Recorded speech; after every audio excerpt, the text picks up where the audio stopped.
그리스도에 사랑하는 성도 여러분, 다니엘서는 구약의 요한 계시록이라고 할 만큼 계시록과 거의 비슷한 환상, 여러 가지 다양한 계시가 나타납니다. 성경 전체는 하나님께서 역사의 주관자가 되실 뿐만 아니라 역사를 시시콜콜 또는 사사건건 일일이 주장하신다, 이런 것들을 충분히 우리에게 증거합니다. 종합적으로는 하나님의 일이시다, 또 하나님께서 친히 운영하신다, 경영하신다, 하나님이 역사하신다, 이런 말로 우리가 다시 정리할 수가 있는 말이죠. 예를 들면 아무리 강대한 제국이라 한다 할지라도, 또 그 큰 권세라 한다 할지라도 하나님 앞에서는 무릎 꿇지 아니할 수가 없는 것이다. 또 어떻게 생각을 한다면 굉장히 미미한 존재에 불과하다, 이렇게 성경은 가르치죠. 오늘 우리가 다니엘에서 만나는 하나님도 참으로 위대하십니다. 하나님께서 말할 수 없는, 또 사람의 말로 다 표현할 수 없는 그 위대하심이 당대 특별히 굉장히 연약한 다니엘에게, 또 다니엘의 나이를 친다면 우리가 아는 한다면 14세, 5세, 6세, 더 많이 나아가봤자 18세 이 정도잖아요. 물론 지금 현재 다니엘서 8장의 위치는 그보다 훨씬 나이가 많은 다니엘이지만 어떻든 한 사람에게 역사의 큰 흐름을 주님이 친히 가르치십니다. 근데 다니엘이 처한 그 시대적 환경이라는 걸 생각을 해보면, 마치 여러분과 내가 지금이야 예배당에 자유롭게 나올 수가 있고, 또 누가 교회를 다닌다고 해서 특별히 핍박하는 바는 없잖아요. 또 심지어 가정에서라도 약간의 불편함은 있다 할지라도 그렇게 집안에서 쫓을 정도로 심각한 문제는 아니지만, 다니엘 같은 경우는 그 하나님의 교회가 완전히 멸망당한 현실이에요. 그러니까 이방인의 포로가 된 형편에 있었고, 또 적당하게 포로가 된 것이 아니라 다니엘과 세 친구 외에는 전부 다 그발 강가에서 또는 오늘 을레 강가에서 완전히 막노동을 하는 그런 신세로 전락하고 말았죠. 그러니까 느부갓네살의 포로다 또는 바벨론의 포로다라고 얘기를 할 수도 있겠지만, 그 말을 다른 말로 바꾸면 세상의 포로다. 먹고 사는 일에 그냥 절치부심하고 있고 그냥 날마다 거기에 전전긍긍하고 있다. 그러니까 옛날에 종교개혁 당시에 루터도 그런 말을 썼는데, 교회가 세상의 포로가 되었다, 이런 말을 쓰는 거거든요. 오늘날도 우리 주변의 교회 현상을 보고 또 우리 자신의 삶의 일부분을 잘 살펴보면 우리가 세상의 포로가 되어 있지는 않은가, 이런 나름대로의 여러 가지 평가를 할 수가 있는 것인데, 그런 시대적인 열악한 환경 가운데서 하나님께서 그래도 세상에 의해서 역사가 좌지우지되는 것이 아니라, 느부갓네살에 의해서 세상 만사가 가름되는 것이 아니라 그 힘없는 소년에 의해서 역사가 가름된다, 또는 다니엘과 더불어서 마지막까지 믿음을 놓치지 않고 그 남은 자로서 살아가는 그 포로 중에 있는 극소수를 중심으로 역사가 운영된다고 생각을 해보면, 그 어두운 시대에도, 앞이 보이지 않는 막막한 시대라도 교회는 충분히 위로를 받을 수가 있다, 이렇게 생각할 수가 있는 것이죠. 따라서 오늘 또 세상의 집요한 공격 대상인 교회, 거룩한 긴장과 신뢰라는 큰 주제 하에 세상에 일어날 일들, 또 교회에 일어날 일들과 마지막으로는 최종 결과는 그리스도의 최후의 승리라는 소제목을 통해서 다니엘서 8장이 전하는 복음을 듣고자 합니다. 여러분도 아마 금방 장로님이 차분하게 그리고 굉장히 우렁차게 다니엘서 8장을 어떻게 생각한다면 참 여러모로 생각할 수 있도록 잘 낭독하셨다고 생각을 하는데, 거기 보면 일단 8장 17절만 본다 할지라도 그가 내게 이르되 인자야 깨달아 알라, 이 이상은 정한 곧 끝에 관한 것이니라, 이렇게 얘기를 해서 역사의 종말에 관한 것을 다니엘서 8장에서 얘기하고 있다라는 걸 알 수가 있어요. 물론 8장 앞에는 몇 장이 있어요? 7장이 있고 8장 다음에는 9장부터 12장 계속해서 이어지는 다니엘서가 있긴 하지만, 특별히 7장 같은 경우 한다 할지라도 거기도 꿈의 얘기가 나오는데 주로 적그리스도에 관한 강력한 환상, 예언이 되어 있어요.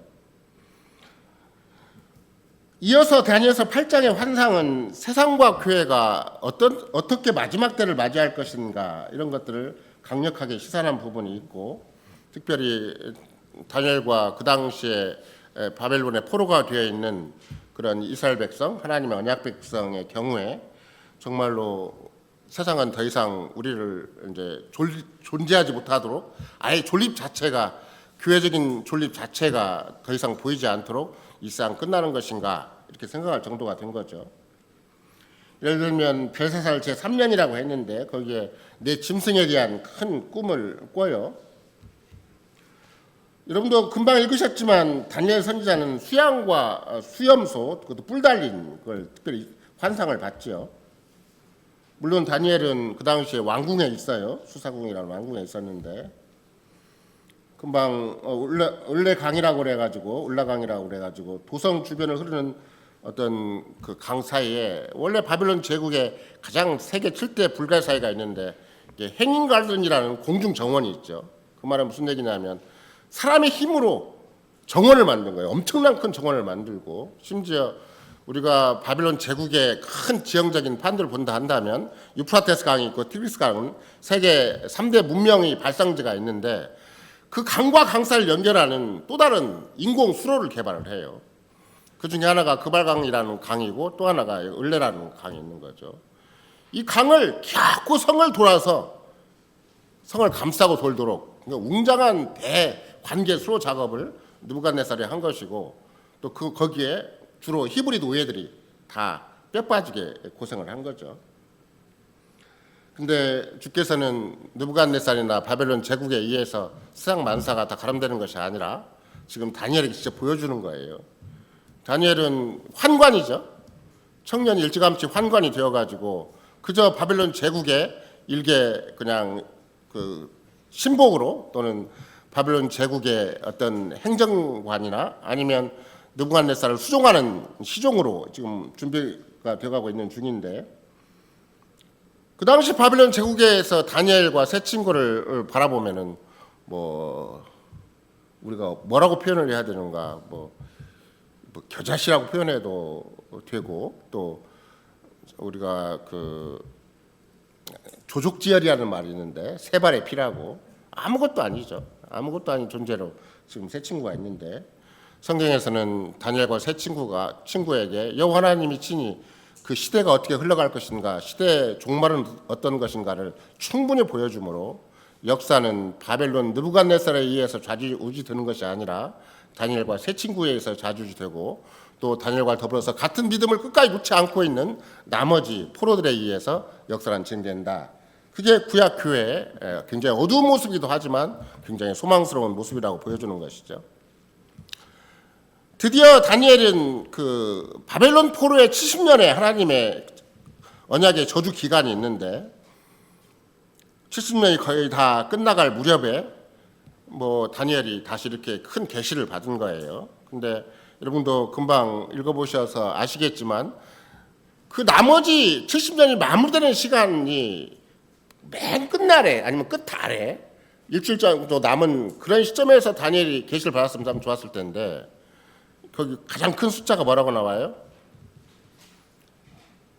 2300 정도가 나오잖아요. 그러면 2300일을 한번 쉽게 계산해 보면 1년이 300일만 계산해 봐도 곱하기 몇 년 해야 돼요? 한 7년 이상, 8년, 7년 정도를 해야 되잖아요. 365일 정도 계산하면 한참 남은 역사의 그 새로운 역사의 국면이 등장하는데 무려 한 7년 정도가 남은 그런 시점에서 다니엘과 세 친구가 부름을 받는데 역사의 큰 진행은 금방도 살펴본 것처럼 분명히 바벨론 제국이 있고 또 메데 파사 페르시아 제국이 있고 그다음에 헬라 제국이 있어요. 우리가 최소한도의 뭐 기본적인 세계사를 살펴보면 그게 바벨론 제국, 페르시아 제국, 헬라 제국, 그다음에 로마 제국이잖아요. 이렇게 역사의 큰 흐름을 실은 궁정에 있는 극소수의 젊은 청년들에게 그것도 서너 명의 청년들에게 그것도 유독 다니엘을 중심으로 그런 역사의 큰 흐름을 계시를 받는 거잖아요. 현실적으로는 아무 소망이 없어요. 그 나머지 어떤 고관 대작이라 한다 할지라도 완전히 막노동꾼으로 다 변질돼 버렸고 그나마 다니엘과 세 친구가 아무리 궁정에 있다 한다 할지라도 환관으로서 이미 바벨론 왕실의 예법을 익히고 그 안에서 자기 시종으로서의 준비를 해가는 건 현실이기 때문에 뭐 자기 백성에게 혁명을 도모할 수 있는 아무런 여건도 아니고 그렇다고 다니엘과 세 친구가 별도의 뭐 특수훈련을 받은 사람인가? 그것도 아니에요. 우리가 잘 아는 대로 한다면 다니엘서 초반부에 등장하는 건 뭐밖에 없어요. 먹는 것밖에 없는 것이고 먹는 것 때문에 조금 더 우상 숭배적인 차원에서 훨씬 더 우리를 거부한 것밖에 없잖아요. 다른 말로 얘기한다면 오늘날 여러분과 나의 형편에서 얘기를 한다면 오늘도 10계명을 낭독을 했지만 1계명에 목숨을 건 사람들이에요. 청년들이 내 앞에 다른 신을 두지 말라, 있게 하지 말지니라 그러니까 이 우상 숭배 제물은 내가 안 먹겠다. 그리고 별도의 우리끼리 알아서 먹겠다고 해가지고 하마터면 그 자리에서 이제 목이 날아갈 뻔했는데 더 이상 삶을 유지할 수 없는 조건에 처했는데 하나님의 각별하신 보호하심으로 오히려 바벨론 제국을 어떻든 움직일 수 있는 힘을 갖게 된 거잖아요. 오늘 또 특별히 7장에 이어서 바로 이제 네 번째 짐승이 등장을 하는 것이고, 예를 들면 8장 23절에 여러분과 내가 살펴볼 수 있는 표현이 있는데 죄가 극에 달한다라는 표현이 있어요. 물론 죄가 극에 달한다고 할 때 전 역사적인 어떤 안목에서 생각을 해보면 모든 사람이 다 완벽하게 죄를 지어야 되는 것인가, 또는 아주 어떻게 생각을 한다면 죄가 어떤 기준이 있고 어떤 평가할 만한 어떤 내용이 있을 텐데 죄의 기준과 근본적으로 죄가 극에 달했다, 극악한 죄를 지금 범하고 있다라고 얘기를 할 때 그 기준이 무엇인가, 그것은 이제 성경이 제시하는 기준이고 또 그런 맥락에 생각을 해본다면 오늘날 우리도 뭐가 죄의 본질인가, 어떤 차원에서 이 시대가 악하다고 표현할 수가 있는 것인가. 최근에 우리가 일련의 어떤 대한민국의 정부의 변화 또는 여러 가지 정치적인 변화가 있었는데 그런 변화를 생각할 때 이 정부가 좋은 건가 저 정부가 좋은 건가, 그저 민주화가 되면 좋은 정부인가, 아니면 뭐 이전에 독재라고 한다 할지라도 또 경제적인 큰 부흥이 있었으면 긍정적으로 생각할 수가 있는 것인가. 우리도 세상을 바라보고 우리와 접촉된 현실을 바라볼 때 다양한 기준을 가지고 있는 거잖아요. 그런데 다니엘서에서 하나님께서 친히 다니엘에게 보이신 바는 죄가 극에 달했다고 할 때 그 실상이 무엇인가를 우리는 미리 여기서 살펴볼 수가 있는 것이죠. 물론 사람의 타락이 극에 달했을 때가 죄가 극에 달했다는 표현이 적정한 것인데, 문제는 교회를 중심으로 또 교회라는 관점에서 어쨌든 죄가 극에 달했다는 말을 쓰는 것이다. 만약 다니엘적인 입장에 생각을 한다면 구약의 이스라엘과 관계 하에서, 구약 교회인 이스라엘과 관계 하에서 죄가 극에 달했다고 표현한다면 결국은 벨사살 왕 때도 가장 현저한 그런 극악한 모습이 뭐였냐면 예루살렘 성전의 기명들을 가져다가 술잔을 사용한 것이잖아요. 예루살렘의 하나님을 완전히 모독한 것이고 그 모든 성소에 관한 그런 것들을 이방에서 멸시한 전형적인 모습이 그걸 술잔으로 사용한 것인데, 그것을 죄의 극에 달했다고 표현할 수가 있는 것인가? 비슷해요. 죄의 극에 달했다고 할 때는 결국은 성소를 유린한 것, 하나님의 성전을 완전히 폐허화시킨 것, 이스라엘 백성이 어떤 멸망했다는 것보다 더 중요한 건 이스라엘 백성이 여호와 하나님과의 끊임없는 구속의 관계, 언약의 관계를 유지할 수 있는 성전을 이방 세력이 완전히 철퇴를 내렸다는 것 때문에 죄가 극에 달했다고 표현하는 것이죠. 따라서 교회와 세상과 관계를 얘기할 때도 마찬가지예요. 오늘날 어떤 정부가 더 극악한 정부인가, 그걸 잘 생각할 필요가 있는데, 뭐 우리가 어느 정부를 특별히 골라서 얘기할 수는 없다 할지라도 전형적인 예가 우리가 그전 여러분이 직접 목회자로 있는 이종근 목사님이나 우리가 같이 목사님께 모여서 한 얘기 중에 하나가 있어요. 이전에 한번 코로나로 엄청난 시련을 겪은 적이 있었잖아요. 그때 모든 교회가 다 모임을 금지당하고 예배를 피할 수밖에 없는, 그래서 합리적인 방법을 찾은 것이 뭐 인터넷 비슷하게 그걸 합리화시켜가지고 그 어려운 시기를 지낸 적은 있지만, 그 당시에 살펴본다 할지라도 우리나라는 그만두고 호주 개혁교회나 또 캐나다 개혁교회 이런 상황을 보면 아예 정부에서 예배당 문을 폐쇄시켜버려요. 딱 자물쇠를 채워버려요. 그러면 여러분과 내가 생각을 해볼 때 그 세상 정부라는 것이 평소에는 굉장히 종교의 자유를 보장해 줄 것처럼 생각을 하다가 자기들의 생명에 관계된 직접적인 위기가 닥치니까 1차적으로 교회를 폐쇄시켜버리는 거구나. 그래서 엄청난 내부적인 고통이 개혁교회 안에도 계속 심각하게 있었어요. 대부분의 교회들은 여기다 예배당에 이렇게 딱 잠수를 딱 치면 그 앞에 뜰에다가 의자를 놓고 예배를 드렸어요. 그러니까 개혁교회 신자들은 우상숭배적인 권력이 결국은 코로나를 빙자해서 하나님의 교회를 예배를 폐하려고 하는 것이 마귀의 작전이었구나. 이걸 우리가 바로 직전에 겪은 거예요.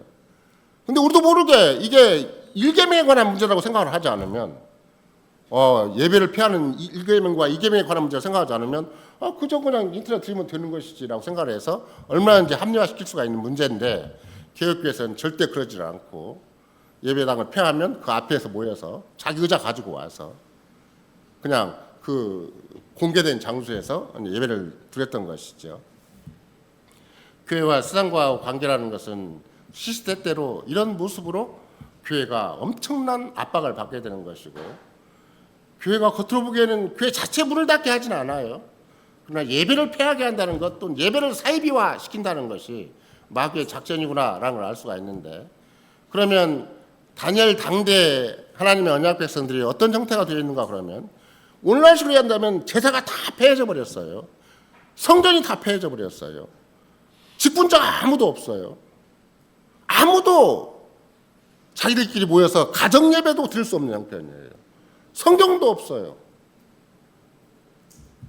다니엘과 세 친구가 유일하게 할 수 있는 건 뭐겠어요? 기도밖에 없어요.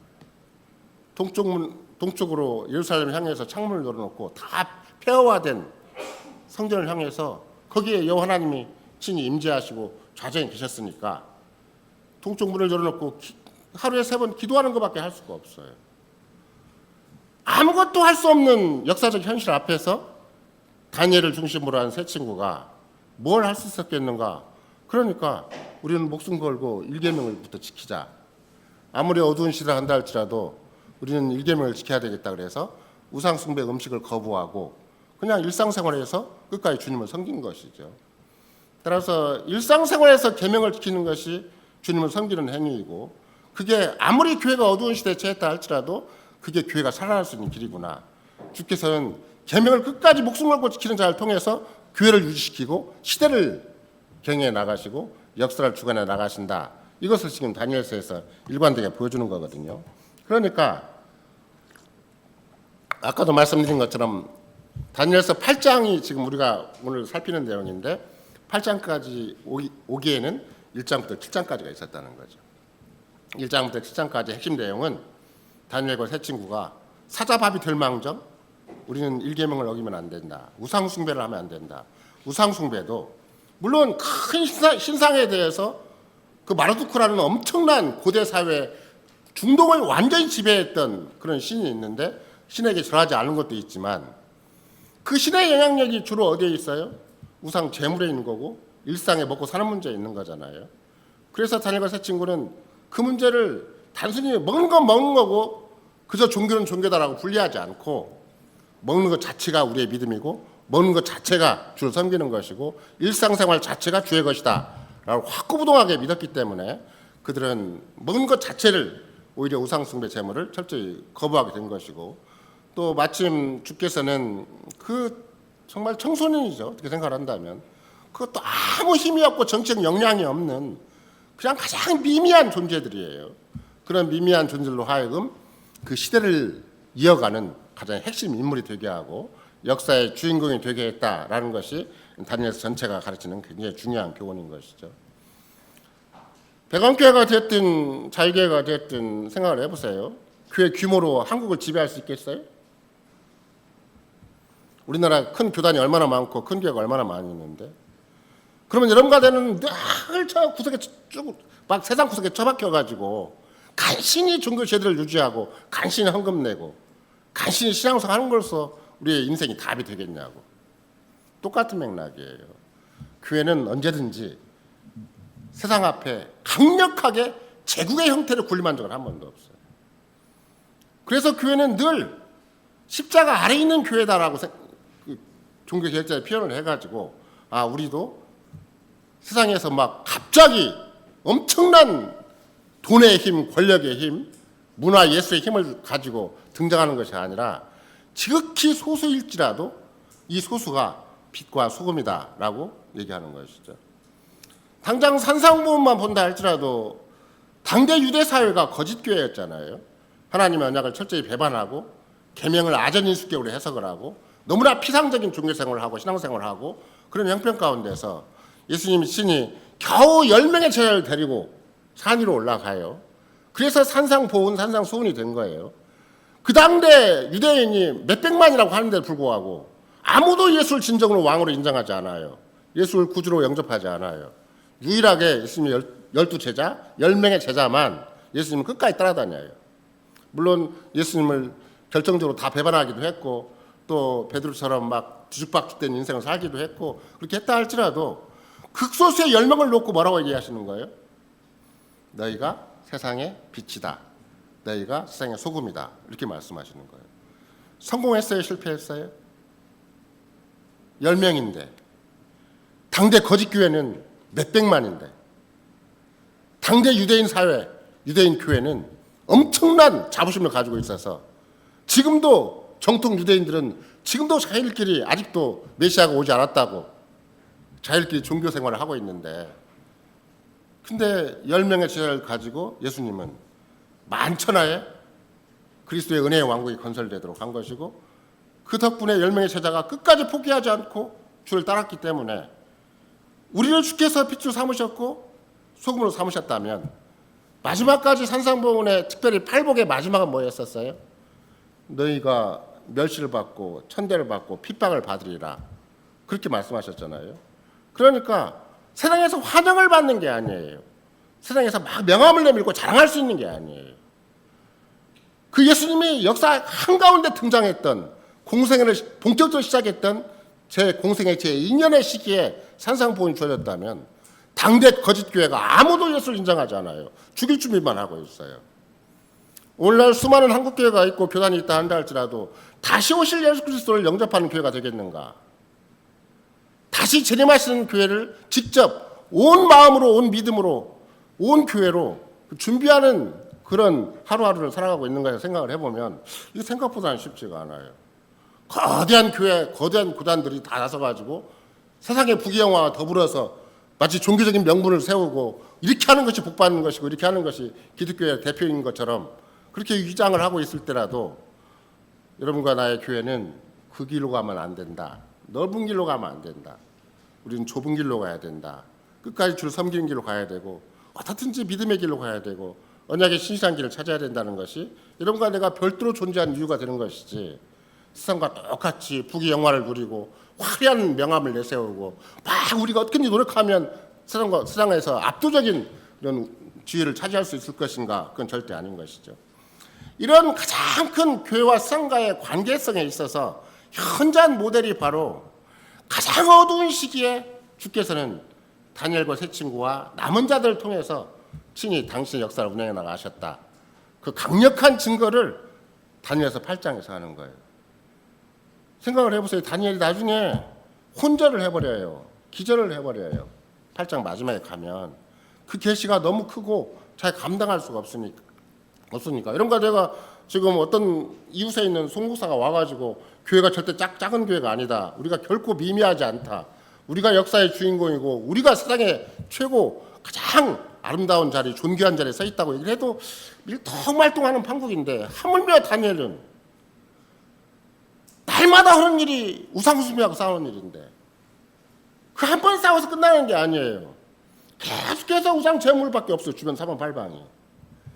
여러분과 나도 우리 주변에 모든 기독교인들을 바라보고 끊임없이 교회들을 바라보면 계속 피조물을 더 크게 생각하는 사람들이에요. 믿음을 지키기 위해서 일상생활에 날마다 식전 기도와 식후 기도를 하는 사람들이 아니에요. 우리는 식후 기도만 하더라도 뭐라고 기도를 해요? 다시 오실 그리스도를, 구름 타고 오실 그리스도를 소망하면서 오늘의 과업에서 땅의 것을 구하지 않고 위의 걸 구한다고 고백을 하잖아요. 그렇게 해달라고. 왜? 본성적으로는 돈이 크게 보이고 본성적으로는 맛있는 게 더 좋아 보이고 보암직도 하고 먹음직도 하고 지럽게 할 만큼 탐스러운 것이 한두 가지가 아니기 때문에 우리 모두가 다 마귀의 강력한 시험대에 날마다 놓여 있는 거예요.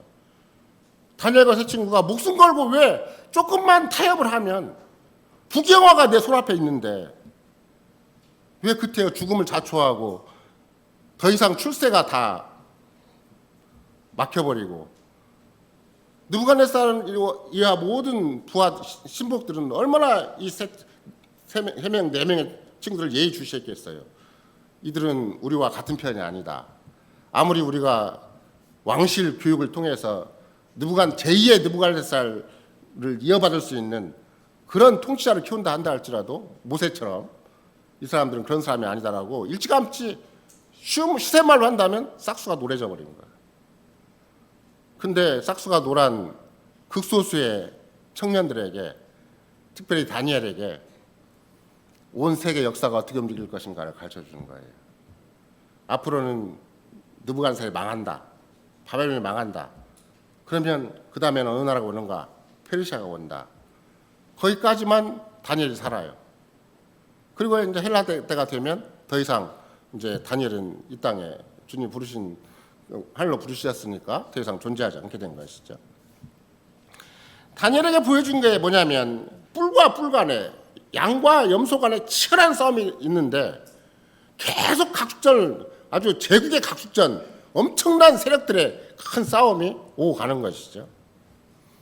근데 만약에 여러분과 내가 다니엘의 계시를 특별히 8장이라는 차원에서 잘 살펴보면 다니엘이 뭘 느꼈겠는가? 엄청난 파워게임이 세상사에 전개되고 있구나. 마치 여러분과 내가 오늘날 이 시대를 살펴본다 할지라도 미국의 트럼프와 중국의 누구와 뭐 일본의 누구와 또 거기에 대한민국과 교묘하게 끼어가지고 다 노심초사해야 되고 뭐 조금 관세율 높이다가 안 높이고 막 그러면 막 우리나라 총 강요가 집중이 돼갖고 막 미국 가서 쩔쩔매고 있고 이런 상황을 가만히 보면 정말로 트럼프가 완벽하게 미국을 중심으로 세상을 지배할 것처럼 보이기도 했다가 또 가만히 보니까 중국이 또 만만치 않은 세력으로 뒤에서 버티고 있다가 또 중간에 일본이 또 중간에 묘한 역할을 했다가 그러면 도대체 한국은 어느 편에 서야 되는 것인가? 또 대한민국 국민으로서 나는 이 세상 정세에 대해서 모든 세상의 흐름에 대해서 뭐라고 판단하고 평가를 해야 될 것인가? 이런 게 늘 숙제가 되잖아요. 왜? 조금만 흔들려도 주가가 푹 떨어지고 천만다행으로 요 근래 그나마라도 대한민국의 위상이 좀 높아지니까 주가가 팍 올라가고 대한민국에 있는 전 세계 기업을 가진 삼성이나 다른 뭐 SK가 됐든 뭐 큰 기업들도 막 희희낙락해요. 왜? 가만히 있어도 회사 가치가 높아가고 자산이 높아가니까. 그러면 큰 기업 회장만 그러겠어요? 여러분과 내 일상사에서도 조금 편해진 것도 있고 조금 나아진 것도 있고 그나마 조금 시장에 가서라도 더군다나 구정을 앞두고 시장에 가면 물값이 좀 싸져면 더 반갑고 씀씀이가 더 해퍼지면 이게 지금 나라가 왜 이 모양 이 꼴인가라고 또 탄식을 할 거 아니에요. 결국은 이런 사사건건이 우리에게 주어진 일상생활까지라도 그럼 어떤 차원에서 근본적으로 우리 생각을 정리하고 마음을 정리하고 근본적으로 하루하루를 어떻게 살아가는 것이 바람직한가? 그 전형이 다니엘에게 있어요. 다니엘도 일상생활을 해요. 그렇다고 다니엘이 엄청난 민족적인 사명을 가지고 태어난 사람도 아니에요. 그러기에는 그 시대 국가 교회인 이스라엘이 완전히 패망을 해버렸기 때문에 소망이 없어요. 유일하게 그나마 부모에게 들은 바 구약적인 하나님 말씀을 그것도 무엇보다도 뭐 구약의 전체 선지서를 다 알아들었다기보다는 언약의 계명에 대해서 충실하게 들은 거예요. 그러니까 다니엘과 세 친구가 그 젊은 청년들이 어린 소년들이 끝까지 부모한테 들은 계명을 놓지 않은 거예요. 오늘날 한국교회가 태반의 교회들이 왜 십계명을 낭독하지 않고 그 언약의 계명을 날마다 새기질 않는 것인가 생각을 해보면 한국교회 넘어가는 게 일도 없는 거구나 금방 알 수가 있어요. 천만다행으로 계획교회를 표방한 여러분과 우리 교회 정도는 매 주일마다 강조를 하는 거예요. 언약의 계명이 우리의 삶의 표본이고 이게 원리고 이게 목표고 이게 하나님과 관계를 모색하는 것이고 주님은 이 계명 안에서 우리와 만나시고 이 계명 안에서 우리의 삶을 이끌어 주시고 이 계명 안에서 우리를 복되게 하시고 영광스럽게 하신다. 이걸 서로 믿는 것이잖아요. 우리와 똑같은 고백을 만약에 다니엘과 세 친구가 했다면 뭐라고 고백을 했어요? 살아서나 죽어서나 우리 몸과 영혼의 유일한 이론은 무엇입니까? 나는 살았으나 죽었으나 내 몸과 영혼의 유일한 이로는 여호와께 속한 것입니다. 그리스도에게 속한 것이 나를 고백할 거 아니에요. 그리고 고백했으면 그 다음에 나오는 담대함이 뭐겠어요? 이런 거라도 그 고백을 하면 그 다음에 나오는 담대함이 뭐예요? 그리스도의 완전한 속죄, 그렇죠? 마귀의 모든 권세로부터 완전히 자유로운 거. 그 다음에 또 다른 담대한 고백이 뭐예요? 하늘 아버지의 뜻이 아니면 머리카락 하나도 땅에 떨어지지 않는다. 그럼 다니엘식으로 한다면 하늘 아버지의 뜻이 있다면 우리가 끝까지 이 믿음을 고수하면 끝까지 몸과 영혼이 그리스도에게 속한 것을 고백을 하면 주께서는 완벽하게 내 삶을 보장해 주신다. 이 앞이 안 보이는 암담한 현실 앞에서도 우리는 나머지 건 주께 맡길 일이지 내가 내 꾀로 내 경험으로 내 방법으로 현실을 타개하고 세상 사람과 똑같은 방식으로 인생을 살 문제는 아니다. 죽을지언정 여기서 내 인생이 끝나고 더 이상 바빌론 제국에서 존재하지 못할 만한 위기가 발생한다 한다 할지라도 사자밥이 된다 한다 할지라도 어떻게 하겠다. 난 주님을 사랑하고 주님을 의지하는 것이 내 인생의 답이다. 그 말을 다른 말로 얘기한다면 난 살아서나 죽어서나 내 몸과 영혼의 유일한 위로는 주의 것입니다. 그리스도에게 속한 것입니다. 나는 그리스도인입니다. 이거 한 가지 답을 끝내버린 거잖아요. 이게 우리의 생활상의 문제이고 이 시대적인 도전의 문제이고 이런 거 내가 정말 작아요. 정말 못났고 정말 초라하고 정말 미미해요. 미미한데도 불구하고 다니엘과 세 친구처럼 우리에게 부름받은 위치가 있어요. 하나님 앞에 그리스도 앞에 부름받았고 부름받은 위치에서 우리가 살아가는 방식은 어떠해야 되는 거예요? 일계명을 목숨 걸고 사수하는 방식이에요.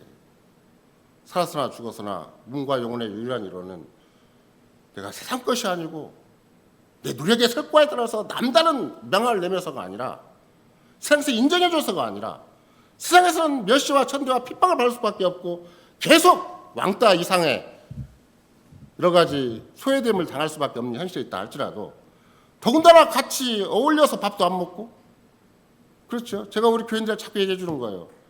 어울려서 밥 먹지 말으라고 빨리 가서 식구 기도를 하라고 혼자 몰래 가서 어울려 먹으니까 못하는 거예요. 어울려 먹으니까 같이 교제하고 같이 어울려서 한 회사 일원이 돼야 되고 한 사회 일원이 돼야 되니까 멸시받고 천대받을 망정 혼자 가서 고요히 식전 기도하시고 잘 먹고 식구 기도하시라고. 그러면 주님이 담대함을 주신다고. 회사 차원에서 계속 거래해야만 서로 상사한테 인정받고 또 동료한테 인정받아서 진급하고 월급 더 많이 받고 그렇게 사는 방식이 아니라 우리는 끝까지 일계명을 지키는 방식으로 마음과 뜻과 복수와 힘을 다해 주로 살아가는 방식으로 우리는 이 땅을 하루하루 살아가는 것이다. 그게 언약에 맞춰 살아가는 것이고 언약에 신실하게 살아가는 방식이잖아요. 앞이 안 보여도 상관없어요. 그렇잖아요. 다니엘과 세 친구가 무슨 앞이 보여요? 여러분과 나는 다니엘과 세 친구보다 나은 자리에 있어요? 아니면 더 위대한 자리에 있어요? 아니면 더 소망 있는 자리에 있어요? 그렇지 않아요. 다니엘과 세 친구는 만약에 마음만 먹었으면 어떤 자리에 있어요? 얼마든지 출세가도를 달릴 수 있는 사람들이에요. 얼마든지 바빌론 제국의 중요한 자리를 차지할 수 있는 사람들이에요. 눈앞에 당장 신앙의 타협만 있으면 믿음의 타협만 있으면 그냥 피상적으로 신앙생활을 하고 직장에서나 가정에서나 그냥 내가 알아서 내가 사는 거예요. 적당한 처신을 하는 거죠. 살아온 방법대로 세상이 주어진 대로 흘러가는 대로 세상을 사는 거죠. 신앙 고백 없이 믿음의 헌신 없이 마음과 뜻과 복수가 힘을 다해 주를 사랑한다는 말이 예배 시간에 해당되는 말이 아니에요. 그저 십계명을 선포하는 것이 주일만 선포하는 게 중요한 게 아니에요. 일상생활에서 내가 참으로 주를 사랑하겠는가? 정말 주만 의지하겠는가? 주의 말씀만 의지하겠는가? 정말 믿음으로 살겠는가? 오직 나는 살아서나 죽어서나 몸과 영혼이 그 속한 자로서만 살아가겠는가? 이 고백이 살아있을 때는 세상이 다 내 것이 되지만 온 역사가 내 것이 되지만 그 고백을 놓치잖아요?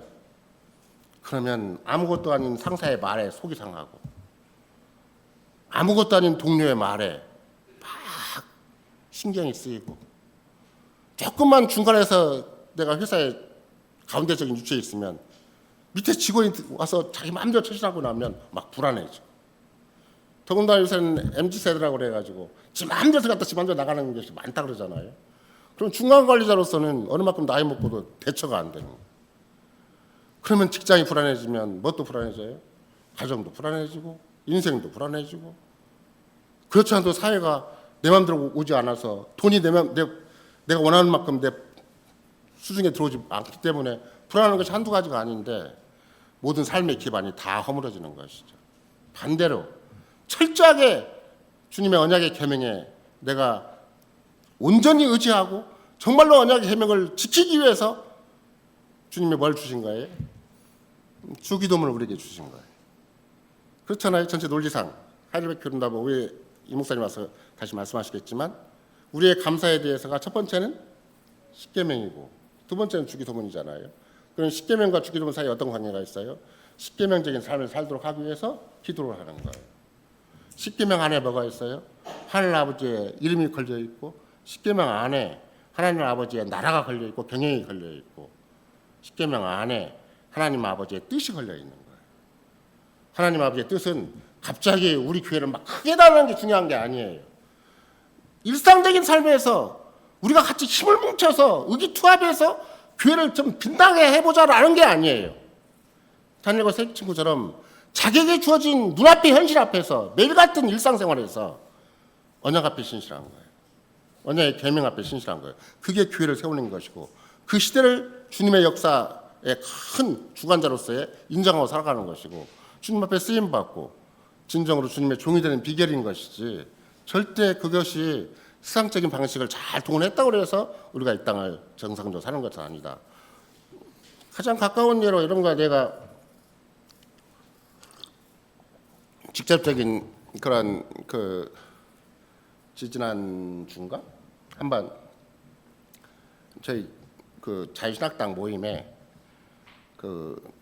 여러분 목사님도 합신 출신이고 또 저도 합신 출신이기 때문에 그 합신 출신의 또 다른 목사님이 한번 방문한 적이 있어요. 뭐 추후에 또 방문할 예정인데 그분이 한국교회에서 무슨 일을 하셨는가 그러면 사랑의 교회 목사의 보좌관 비서 역할을 하다가 오신 분이에요. 근데 그분이 열심히 목숨 바쳐서 자기 젊음을 다 바쳐서 그 사랑의 교회 서울에 큰 사랑의 교회를 옆에 보좌하려고 했는데 너무 뜻이 안 맞는 거예요. 그래서 쉬운 말로 들이받고 나와서 홀로 이제 교회를 개척하다가 이제 같은 제 친구의 소개로 저기까지 왔는데 한국 교회 뭐 그것만이 문제는 아니잖아요. 여러분과 내가 아는 대로 한다면 우리가 그나마라도 조금 인정을 했고 그나마라도 존경을 했던 남포교회 박영선 목사님도 엄청난 사회적인 파장을 일으키고 있잖아요. 그럼 이것만의 문제인 것인가? 안 그래요. 문제가 아닌 것이 없고 실제적으로 그 문제가 어디서 비롯됐는가 그러면 태반의 경우는 세속적인 거예요. 돈에 관한 문제죠. 어디에 신앙 고백이 있다거나 어디에 언약의 신실함이 있다거나 어디에 언약의 계명을 가지고 치열하게 싸우는 경우는 없어요. 만약에 제가 그래서 계속 강조하는 거예요. 여러분이 큰 교회가 되고 싶으면 차라리 개신교를 포기하라고. 카톨릭으로 들어가면 된다고. 그건 전 세계 교단이에요. 전 세계 지부가 있어요. 또 교황부터 추기경까지 포함해서 사제까지 포함을 하면 엄청난 지도자들이 있어요. 거기 가면 여러분이 충분히 대접받으니까 그렇게 세상이 좋고 그렇게 믿음을 포기하고라도 세상에서 이름을 내고 싶으면 그리 가라 그래요. 왜 구태여 개신교로 왔는가? 왜 구태여 교회교로 왔는가? 이렇게 어설픈 교회 안에서 힘들게 살아가고 잘 소화도 안 되는 찬송을 불러야 되고 잘 익혀지도 않는 성경을 배워야 되고 이렇게 힘들게 살지 말으라고. 거기 가면 여러분의 마음에 쏙쏙 드는 강자가 많이 있고 여러분을 충분히 인정해주는 단체가 많이 있으니까 거기 가서 사시라고. 구태여 이 어려운 세계에 와가지고 들어도 잘 이해가 안 되는 세계에 와서 해도 자꾸 잊어먹는 세계에 와서 생고생을 하느냐고. 개신교에 하는 믿음을 포기해버리면 되는 거예요. 그러나 여러분과 나는 절대 포기할 수가 없는 것이 있잖아요. 다니엘과 새신기도 마찬가지였어요. 그들은 정말 믿음이 좋았는가? 꼭 그렇지는 않아요. 만약에 정말로 그 아버지가 있고 그 조상이 있을 텐데 그 조상들이 정말로 제대로 처신했다면 구약 교회가 안 망했겠죠. 근데 아무도 거의 예외가 없이 그 조상 대대로 일가 친척을 다 포함해서 이스라엘이라는 공동체 전체가 우상 숭배를 치달아 가버리니까 바알 숭배를 치달아 가버리니까 아무리 기회를 주고 아무리 주님이 은혜로 상대해 주시고 정말 자비로 그 오래 참으심으로 상대를 해도 결국은 언약을 배반하니까 하나님께서 언약의 징계를 강력하게 온 교회에 내리신 거잖아요.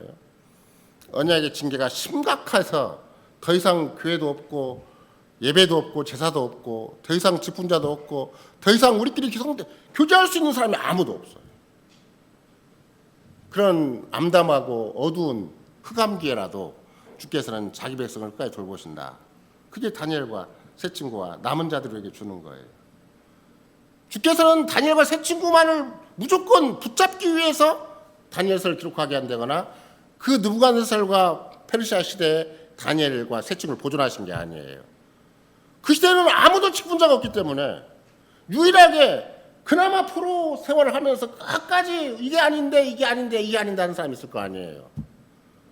어쩌다가 우리가 이 모양 이 꼴이 되었는가에 대해서 계속 주님 앞에서 하소연하고 눈물로 부르짖는 사람이 없는 게 아니 있어요. 극소수의 남은 믿음을 끝까지 사수하고자 남은 자도 있는데 아버지가 잘못해가지고 교회가 잘못해가지고 통째로 무너진 거예요. 우리도 부모가 잘못했기 때문에 자녀를 망치는 게 얼마나 많아요. 부모가 믿음을 안 지켰기 때문에 자녀가 얼마나 어두운 자리에 살아가는 것이 우리도 우리 사회에서 우리 시대에서 비일비재하거든요.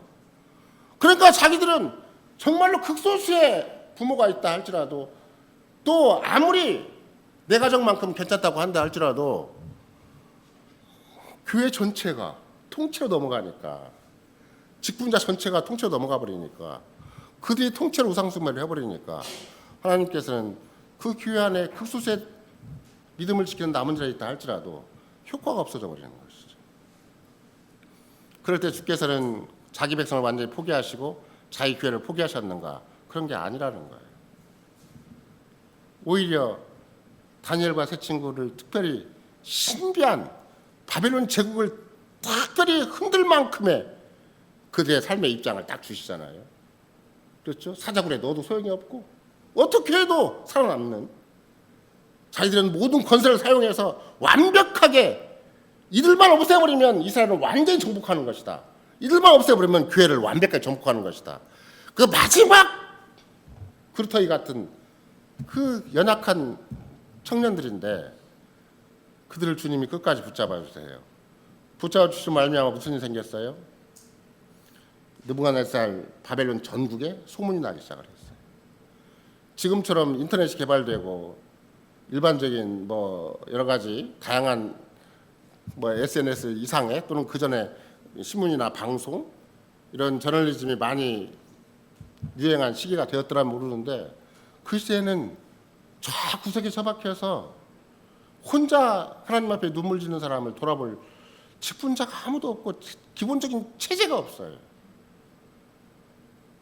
그나마 하나님이 주신 마지막 신앙 양심을 가지고 끝까지 분투하는 저 밑바닥에 아무도 알아주지 않는 사람이 있을 수가 있는 건데 그 사람을 주님이 돌보시는 방법이 무엇인가?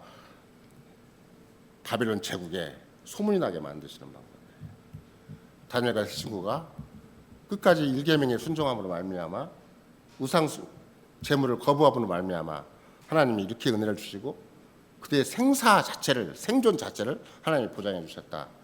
이것을 소문이 나게 하는 방식으로 다니엘과 세 친구와 더불어서 마지막 믿음을 지키는 남은 자들이 끝까지 믿음을 고수할 수 있도록 그 어두운 시대 예배도 없고 성도 교제도 없고 어떤 교회도 없고 어떤 직분자도 없을 당신을 한다 할지라도 그들의 믿음을 마지막까지 붙들 수 있도록 소문이 나게 하신 방식을 쓰셨다.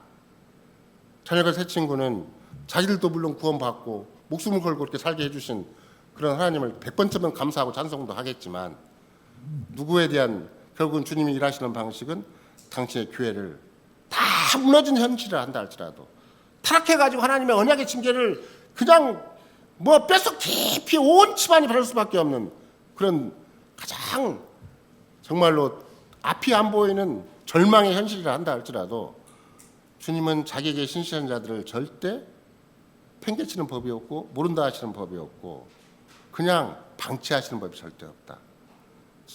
성경은 다니엘서 전체를 통해서 우리가 가르치는 바는 뭐예요? 이름은 딱 4명만 이름이 등장을 해요. 다니엘과 세 친구 이름이니까 4명만 등장을 하잖아요. 그 이름도 느부갓네살에서 완전히 이름이 막 개명되는 현실이 생기는 거잖아요. 이름이 개명되면 그 뜻이 뭐겠어요?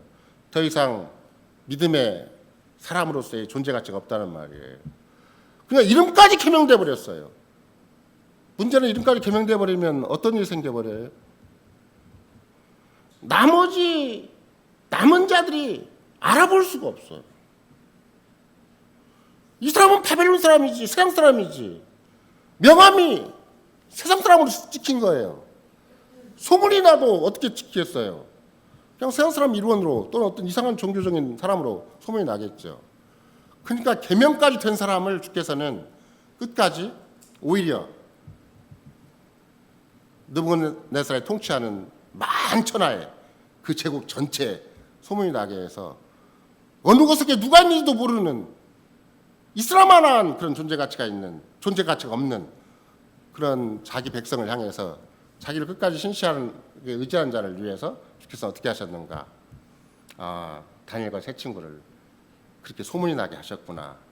다니엘과 세 친구는 자기들의 믿음이 영웅이기 때문에 역사에 기록된 것이 아니라 오히려 주께서는 극소수의 남은 자들을 끝까지 현실을 잘 견뎌내도록 끝까지 현실을 포기하지 않고 세상과 타협하지 않도록 어떻게 생각한다면 다니엘과 세 친구도 목숨을 걸고 제일 계명을 지켰겠지만 언약의 계명을 지켰겠지만 나머지 사람들도 이름도 없는 자리에서 빛도 없는 자리에서 누구도 알아주지 않는 자리에서 부모도 알아주고 일가 친척도 알아주지 않고 더군다나 세상이 알아주지 않는 그런 자리에서 일관되게 살아가는 사람이 있어요.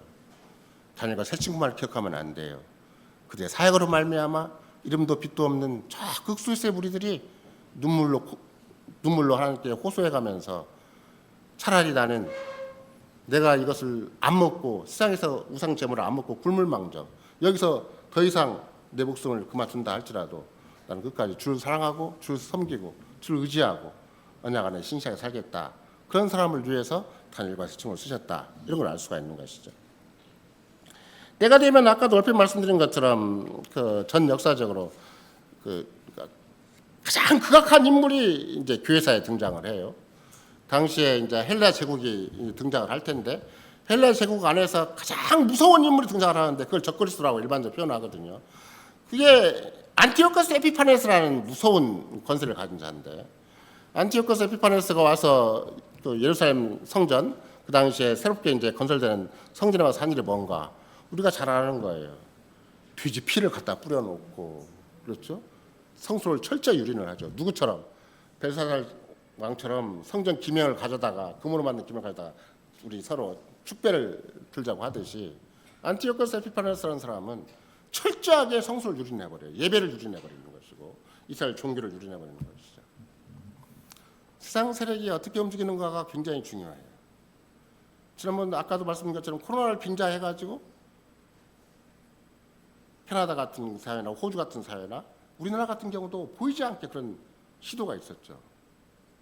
그럴 때 개혁교회는 어떻게 현실을 감내를 해야 되고 또 언약 앞에 주님을 의지해서 끝까지 언약의 계명 앞에 참된 예배를 드려야 되는 것인가. 이런 숙제가 굉장히 중요한 과제였는데 우리도 모르는 사이에 그냥 눈앞에 현실만 크게 보이니까 당장 정부만 크게 보이고 당장 세상의 여러 가지 여론만 크게 보이니까 우리도 모르는 사이에 어떻게 돼버렸어요. 이 코로나를 주신 하나님을 보지를 못했어요. 이 코로나를 보내신 주님을 보지 못한 거예요. 결국은 코로나 때문에 세상이 엄청난 위기를 겪고 죽어나가는 것도 굉장히 심각한 문제이기도 하겠지만 더 심각한 문제는 뭐예요? 교회가 무너졌다는 거예요. 교회가 예배를 피하게 될 수밖에 없었고 교회가 신앙을 타협할 수밖에 없었고 교회가 원래 하나님의 언약 앞에 언약을 배반할 수밖에 없었다. 그 1차적인 증상이 코로나였다. 그러면 이후에 코로나 오겠어요? 안 오겠어요? 그럼 우리 세대는 천만다행으로 잘 버텼어요. 우리 다음 세대는 오겠어요? 안 오겠어요? 또 와요. 그럼 여러분과 내가 적어도 성인으로서 다음 세대를 거느린 자로서 뭔 책임을 져야 돼요? 다음 세대 앞에 반드시 믿음으로 현실 극복할 수 있는 예배를 피하지 않을 수 있는 우리는 할 수 없이 타협을 했지만 너희들은 타협하지 말고 끝까지 연애 앞에 신자 살아라. 그러면 그렇게 되면 어떻게 됐어요? 세상의 빛이 되고 세상의 소금이 되고 역사의 주인공이 되고 주님이 친히 역사를 기해 나가시는 필수 분자가 되겠지만 만약에 그걸 놓쳐버리면 어떻게 되는가? 존재하나 마나 있으나 마나 믿거나 말거나 교회 다니나 마나 이렇게 돼버리는 거예요. 다른 말로 얘기한다면 당대 예수님 당대 그 언약교회였던 유대인 교회가 예수님을 죽이고 말듯이 예수님을 거부하고 핍박하고 결국 죽이는 자리에 가버렸잖아요. 이런 걸 내가 일상생활에서 식전 기도와 식후 기도를 하지 않으면 어떻게 되겠어요? 우리도 우리 자녀와 더불어서 가장 중요한 걸 놓치게 되겠구나. 우리도 모르는 사이에 자녀를 자꾸 재촉해서 너 세상에서 좀 그래도 먹고 살만 해야지. 세상에서 그래도 조금 스펙을 갖추고 세상에서 알아주는 인생이 돼야 되자고 가르쳤다면 믿음의 교육은 실패하게 되는 것이고 언약의 교육은 실패하게 되는 거예요. 우리도 스스로 힘이 없어져. 내가 타협한 만큼, 내가 불신실한 만큼, 내가 내 방식대로 세상과 더불어서 어울려 사는 만큼 나도 모르게 힘이 없어져요. 없어지는 증상이 어떤 것인가? 자녀를 향해서 담대한 말 한마디를 못하는 거예요. 다음 세대를 향해서 이것이 우리의 살 길이다 라고 얘기를 하고, 더군다나 여러분과 나는 뭘 가르치지 못하겠어요? 다니엘서를 가르치면 안 되겠구나. 다니엘서는 내 자녀에게 익히면 안 되겠구나. 먹고 사는 문제에 있어서 그냥 맛있는 거 먹고 좋은 거 먹고 어떻든 그 먹고 살려면 그 잘 먹고 잘 살면 어떻게 해야 되겠어요? 돈 많이 버는 직장을 찾고 어떻게든지 뭐 요새 말로 한다면 부부간에 뭐 이렇게 주말 부부가 되려면 3대째 국가에 헌신해야 뭐 된다고 하는 정도로 자녀 교육은 팽개치고 무조건 좋은 학교 다니고 좋은 직장 다니고 좋은 결혼해서 그렇게 해서 행복하게 살면 그게 교회에 도움이 되고 그렇게 하면 서로가 유익이 되지 않겠는가 생각을 하겠지만 그러면 다니엘서는 포기하셔야 돼요. 다니엘적인 차원에서 그 시대적인 역할, 그 시대에 하나님의 언약 백성이 어떻게 살았는가? 대다수는 다 포로로 살았죠. 아무 생각 없이 살았죠. 주어진 대로 살았죠. 흘러가는 대로 살고 살아왔던 대로 살았겠죠. 그러나 다니엘과 세 친구는 아무리 어려운 국면이라 한다 할지라도 또 그들을 통해서 끝까지 하나님께서 붙들어 주시고 절대 머리카락 하나도 땅에 떨어지지 않도록 그렇게 철저하게 보존하시는 그런 은혜를 베푼 대상은 누구인가? 그 시대의 남은 자들이었다. 끝까지 믿음을 지키는 자들이었다. 끝까지 언약을 포기하지 않는 자들이었고 끝까지 주께 매달리는 자였고 주를 사랑하는 자였고 끝까지 신앙 고백으로 현실을 가늠하는 자들이었다. 끝까지 1계명부터 10계명까지를 전체 계명을 끝까지 자기 계명으로 삶의 원리로 삶의 목표로 삶의 가치로 삼고 살던 사람이었다. 그러니까 이제는 우리가 하이델베르크 기름답에서 뭐라고 얘기를 해요? 아무리 거룩한 자라도 이 생에서는 이러한 순종에 작은 시작을 한다 이렇게 고백을 하잖아요. 이런 거 나도 마찬가지예요. 이제까지는 대충 살았다 할지라도 또 앞으로도 뭐 주어진 여건이 보통 어려운 게 아니죠. 남의 호주머니 속에 있는 돈을 내 호주머니로 옮긴다는 것이 그것도 정상적인 방법으로 정상적인 거래를 통해서 옮긴다는 방식이 쉬운 방식은 아니잖아요. 왜 눈 없는 돈은 우리한테 잘 안 오고 자꾸 이단 사이비로 많이 가고 막 세상으로 흘러가고 있는 것인가? 그렇게 생각을 해보면 돈이 무슨 인격체도 아니고 비인격체일 텐데 어떻게 생각한다면 재수의 오미부터 가지고 꼭 내가 올 돈이 안 오고 그 세상으로 막 더 잘 가는 것처럼 보이고 거짓말하고 악하게 사기치고 더 권세의 힘을 이용을 하고 더 기득권을 이용하는 사람들은 전부 비익빈 부익부 현상으로 가해침되는 것이고 왜 우리는 허구한 날 헌금도 잘 못 내고 가정 살림도 제대로 할 수가 없고 우리의 삶이라는 게 이렇게 녹록지 못하는 현실로 치러가고 있는 것인가? 이 문제의 진정한 해결 비법은 무엇인가? 뭐겠어요? 다니엘과 새 친구 같은 방식이고 하이델베르크 기름답 제1문답의 방식이다. 머리카락 하나라도 땅에 떨어지지 않도록 그렇게 우리를 보존하시고 그래서 어떤 낙이라도 합력하여 하나님이 기뻐하신 선을 이룰 만한 그런 위대한 자리에 부름받은 자는 누구인가? 나는 나의 것이 아니요 내 몸과 영혼이 그리스도의 것입니다라고 고백하는 살았으나 죽었으나 오직 어떤 사사건건 어떤 시시각각으로도 절대 나는 그리스도임을 포기하지 않는다. 이런 걸 고백을 할 때 주께서는 그런 자에게 역사를 주관할 수 있는 힘을 주시는 거고 역사에 움직이는 동인이 되게 하시는 것이고 세상의 존재의 이유와 목적을 밝히는 분명한 하나님의 백성을 삼아주신다. 이것이 다니엘서가 우리에게 가르치는 복음입니다. 아멘.